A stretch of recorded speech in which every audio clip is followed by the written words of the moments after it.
ఎవరైతే లోకమును తగ్గి వ్యక్తిగతంగా తగ్గి దేవుని మహిమపరచడంలో పైకి వస్తారో వారిని దేవుడు పైకి తీసుకొస్తూనే ఉంటాడు. దేవుని స్తోత్రం.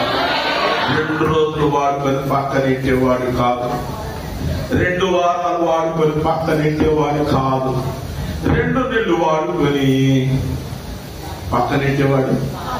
చెప్పండి, రోజు రోజుకి ఏం చేస్తాడు?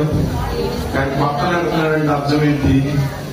2 రోజులు లేదని చెప్తే మనం ఏమైపోతున్నాం?